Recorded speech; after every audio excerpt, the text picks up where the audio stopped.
A big built social misfit's life turns upside down when his father rents one of the rooms in his house to a woman with a unique persona. In a grocery store, Reno, a social misfit with low self-esteem due to his appearance, secretly watches his crush, a female cashier. He grabs random things and queues on her lane, but a male teller calls him since there's no line on his counter. Reno awkwardly backs away with his cart despite the urging of the male teller. Moments later, the last customer of the female cashier left, so Reno clumsily places his grocery items on the counter. The woman glances at him and briefly remarks about what he's buying, but Reno can only smile stiffly before leaving. He immediately imagines himself as a rhino arrested and chastised by the canine police for having improper thoughts toward the female cashier. These strange ideas are brought to life as Reno draws a comic strip about it. His solitude is disrupted when the doorbell rings. He crumples his drawings and hurriedly cleans up the living room as much as he can. His close friend Philippe barges in like he owns the house while blabbering about intimate relationships. The two spend an evening driving while the playboy boasts about a time when he had a romantic relationship with a roommate. He concludes that romance will bloom if a man and a woman reside in a house together. The car stops and Philippe greedily collects the overpriced fare of his passengers. The cab riders, shocked upon hearing his crazy stories and taxi fare, dispute his pricing, but the driver skillfully leaves them with no choice by pointing out that his rhino friend has his back. Reno's unremarkable days pass as he watches TV, draws comics, receives translation jobs, and daydreams about his worldly desires. One early morning, Reno's father, Mr. Hansen, and his toddler sister unexpectedly visit the house. The older man stays glued by the entrance as he explains that he and his wife have decided to rent the vacant room in their son's house. The comic book artist explains that it's his current office, but his father insists everything is final. The older man searches for his daughter and finds her on the couch. He instructs his son to clean up and empty the room since the tenant will arrive on Sunday. The weekend arrives and Reno goes to an indoor golf center with his only friend. As usual, he daydreams about his fantasies about the woman around him. Then he tells Philippe about his situation and comments that it'll be good for him since it can lead to an amorous relationship, just like his friend's conclusion. However, Philippe snickers at him, implying he's a hopeless case. He returns home afterward and finds an attractive woman who introduces herself as Malin, the new tenant. Unlike Reno, she's very outgoing, so she asks him questions to get to know him better and shares that she transferred here from Sweden to put things into order. So she declares that she'll study at the university and work diligently in a restaurant while avoiding partying, recreational medicine, and men. When the woman leaves for work, Reno enters her room and smells some of her garments.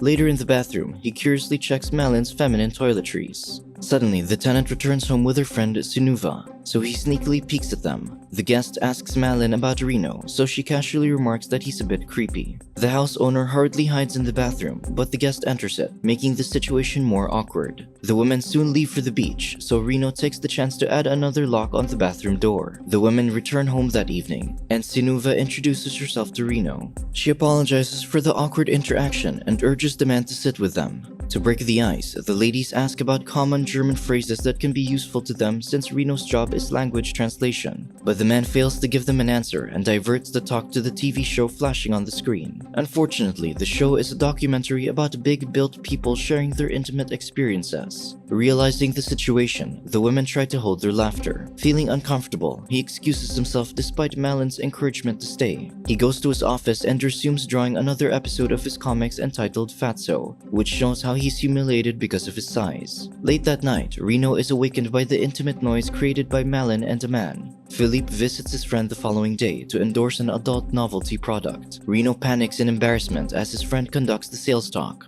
Just as he manages to halt Philippe, Malin and her bodyguard Magnus arrive. After a brief introduction, the guest nonchalantly comments about the product. Suddenly, Philippe angrily confronts his friend for giving him this mortifying gift and walks away. Reno chases him, confused about what occurred, so Philippe tells him he's helping him get rid of Malin by making him creepy. The house owner urges his friend to leave and immediately returns to the dining room to clear his name. Malin remarks that being normal is boring, and Magnus diverts the conversation to breakfast. Upon entering his room, Reno sees the novelty product again and watches the instruction manual.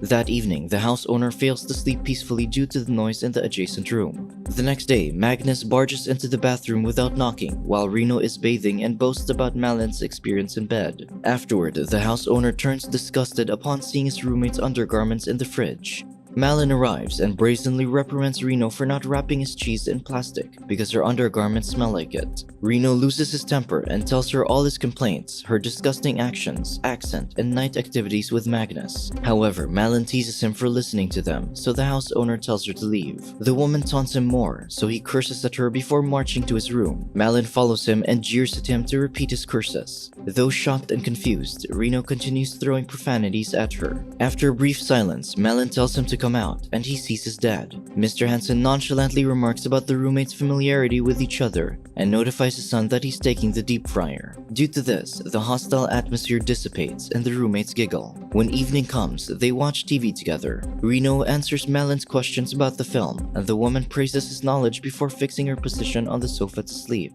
Reno stares at the attractive woman but manages to avoid touching her. He silently leaves and proceeds to his room, where he finds the moment to take the novelty product. Due to his creative mind, he sees it speaking to him about his desires toward Malin and his drive to satisfy himself. The following day, Philippe visits again and opens up about the money Reno owes him due to the unpaid novelty product. He teases his friend about the love triangle in the house, pointing out that Reno is in love with Malin, but the man can only have a relationship with the toy. The tenant and Sinuva invite them to the park, but Philippe firmly declines the offer. Afterward, Reno accompanies his friend as he goes for another drive, but Philippe continues boasting about the women he's been with. The taxi passengers interject in his monologue, stating how annoying he sounds. Bickering begins, and Reno tells Philippe to stop, which leads to the taxi driver taunting them by halting the car. The women storm away, and Reno leaves. Philippe scolds him for deciding to join Malin and her friends. The translator walks away without care as his friend yells discouragement of how he'll make a fool of himself. Once Reno arrives in the park, Malin greets him, boosting his confidence. He feels welcomed as the group asks him random questions about his job, so he comfortably explains that he's translating tool manuals from German to Norwegian. The conversation turns warm and pleasant, so Sinuva invites him to Malin's housewarming party on the weekend. Due to this, Reno goes to a shoe store to buy a new pair of running shoes. The store assistant offers a pair of shoes to him and instructs his customer to give it a treadmill test. Reno passionately runs on the gym equipment, thinking his appearance is the only thing that can distance him from Malin. Since then, he regularly exercises and drinks health supplements to look better for the party. While preparing for the party, Reno asks questions and expresses his thoughts about the event. Because of this, the woman realizes it's Reno's first time to party. The weekend arrives and the house owner dresses formally. Malin approaches him to modify his looks to a party style. She kisses him before gently reminding him to enjoy the night. Reno stares at his reflection in the mirror with newfound confidence. However, as soon as he joins the party, he sees Malin and Magnus kissing passionately, while the guests are having the time of their lives. The house owner suddenly spots his crush, so he excitedly goes to her. However, the woman receives the call and walks away, leaving Reno isolated. Reno escapes to the balcony where some of Malin's friends from the park are staying. They offer him to smoke, but he declines.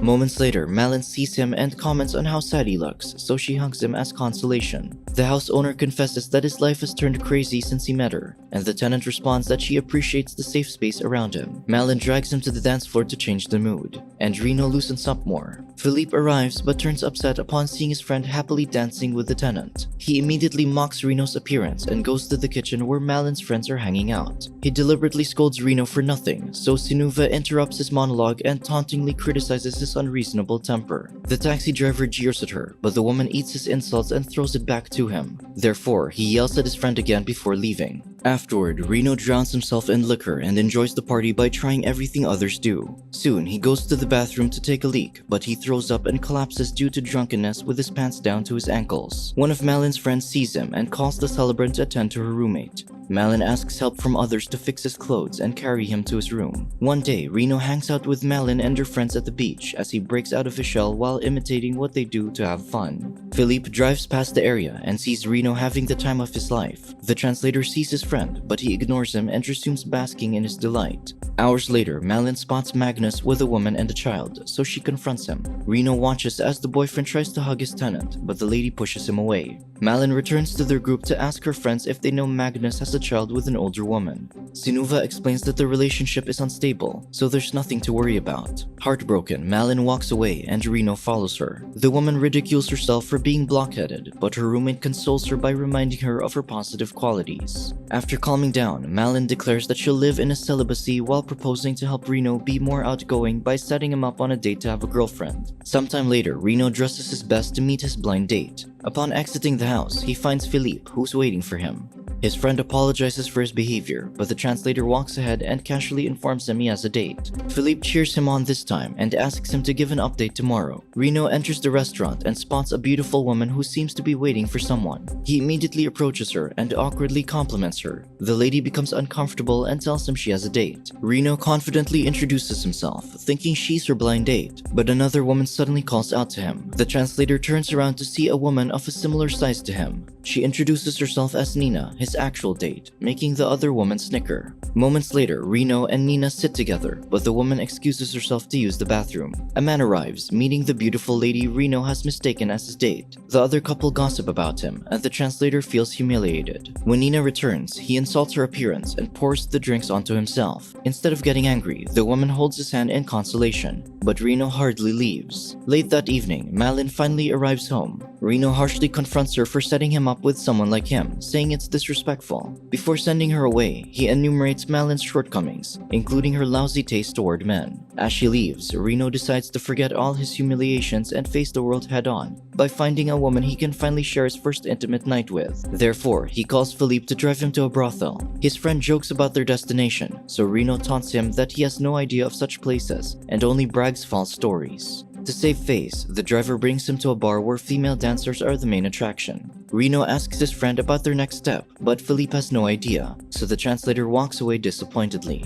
Soon, they arrive in another shady place, and this time, the driver helps Reno knock on the door before turning his back to wait in the car. Reno enters the secret brothel, and the owner introduces him to various women. She advises him to take Nikita, who's suitable for first-timers like him. He chugs a beer bottle to boost his confidence, but when Nikita starts to sweet-talk him, he backs away and hurriedly leaves. Reno discovers Philippe is already gone, so he jogs home in the middle of the downpour. A wasted Malin greets him as the woman vents her frustrations about Magnus. Her roommate carries her to her room, and Malin immediately removes her clothes, leaving only her undergarments to sleep. She requests the man to stay with her for the night, so Reno complies. Malin falls asleep, and her roommate confesses that he likes her. However, he imagines the woman responding to his feelings while touching himself.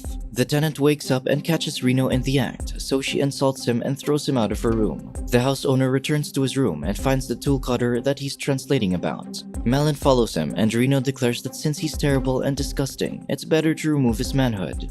The woman provokes him more, and Reno accidentally lowers the tool amidst the bickering. Blood splatters on Malin, and she faints while Reno collapses. He tries to call for help, but loses consciousness and lets go of the phone. His mind fleets from reality as he realizes he lost the chance to be with women due to his impulsive action. Suddenly, he sees the cartoon version of Philippe, who's frantically asking him what occurred. Reno's mind returns to reality, seeing the concerned face of his friend. However, Philippe also collapses on top of him due to unknown reasons. Afterward, in a hospital, a nurse reminds Philippe that he's banned from drinking since he's overly intoxicated the moment he arrives at the hospital. The man makes a joke out of it, and his friend can only snicker. The nurse asks about the patient's family for the records, but Philippe has no one, so Reno volunteers to put his name as a family member. Soon, they are both discharged, and Reno returns to a quiet and organized home. He sees Malin, who's dressed conservatively compared to before. She asks about his condition, and Reno informs her that the doctor saved his manhood. Malin tells him she discovered his drawings and admires how he sees others and himself. Therefore, she encourages him to submit his comics. Despite hating a boring place, Malin tells him she'll live with her mom. Reno invites her to stay, but Malin holds his hand firmly and requests him to promise that he'll go out to explore the world. They hug each other, and the woman finally leaves. Sometime after, Reno goes to the grocery store he frequents, and this time, he musters his courage to speak with his crush. He tells her how he feels and asks her for a date. The store cashier expresses her gratitude but politely declines his offer because she's engaged. Reno congratulates her before leaving, but he returns to ask if she'll accept his offer if she's not committed. The cashier says that if she isn't engaged, she'll give the man a chance due to his good personality. Reno smiles with satisfaction as he leaves the store, seeing a better version of the world. He drops his comics in the mailbox and walks ahead with glee. Still accompanied by his rich imagination, Reno sees beautiful women dancing around as he begins a new chapter in his brighter life. Subscribe to watch more videos like this, turn on notifications and leave a like to help the channel out. Thank you for watching.